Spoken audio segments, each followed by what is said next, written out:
As a political functionaries আমি বিজেপির মিটিংয়ে বলেছি যে পশ্চিমবঙ্গ বিজেপির উচিত আমার সাথে যে আছে আমি তাকে সাথে নিয়ে চলবো, যে আমার সাথে আসবে না তার থেকে আমার দূরে থাকা ভালো, ঝগড়া করার দরকার নেই। এ তো বিবেকানন্দ বলে গেছেন যে নিজ ধর্মের প্রতি আস্থাশীল হও, অপর ধর্মের প্রতি শ্রদ্ধাশীল হও। আমার তো অন্যদের সম্পর্কে কোনো খারাপ কমেন্ট করার দরকার নেই। আমি বলেছি যে সংখ্যালঘু মোর্চার প্রয়োজন আছে কিনা এটা দেখে নেওয়া।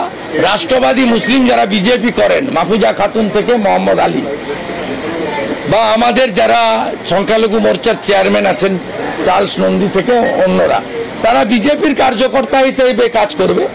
বিজেপির তো গঠনতন্ত্রে কোথাও বলা নেই যে কেবলমাত্র হিন্দুরা হবে, এটা মমতা ব্যানার্জিরা বলেন। আমাদের হিন্দুত্ববাদী দলের স্ট্যাম্প লাগিয়ে দেওয়া হয়। আমরা কখনো হিন্দুত্বের নামে ভোট চাই না।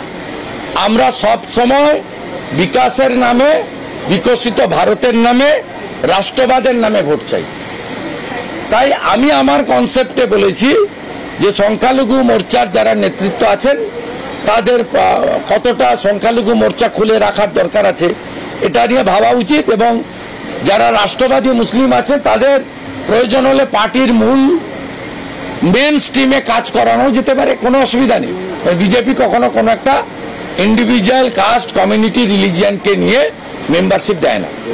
Membership for all adult should get, মানে স্কোপ আছে তার মেম্বারশিপ নেওয়ার। অর্থাৎ সে আমাদের যারা ইম্পর্টেন্ট লিডার মাহফুজা খাতুনদের মতো তারা ফাংশন করবেন পার্টির মধ্য থেকে।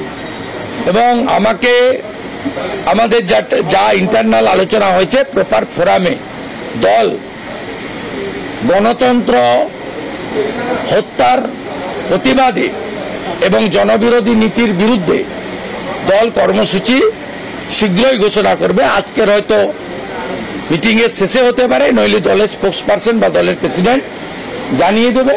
আমার প্রস্তাব দল গ্রহণ করেছে। তার মধ্যে আগে গোটা রাজ্য জুড়ে জনমত তৈরি করা, ফাইনালি নবান্ন অভিযান বা আরও বৃহত্তর কর্মসূচিতে যাওয়া। সেক্ষেত্রে আমি বরাবরই বলেছি সিপিএম বা তৃণমূলের মতো বাংলা বন্ধ, বাড়ি গাড়ি জ্বালাও, বাস পোড়াও, রুগীদেরকে আটকে রাখো, ট্রেনে পাথর ছোঁড়ো, এ কালচার আমরা করতে দেব না। এটা বিজেপির কালচার নয়। বিজেপি এই ভ্যান্ডালিজম মুভমেন্ট করবে না, ডেমোক্রেটিক মুভমেন্টের মধ্যে থাকবে। তাতে যদি পুলিশের সঙ্গে সংঘর্ষ হবে, আগামী 22 তারিখ যে সিএসসি ঘেরাও আছে তার পারমিশন দেয়নি কলকাতা পুলিশ।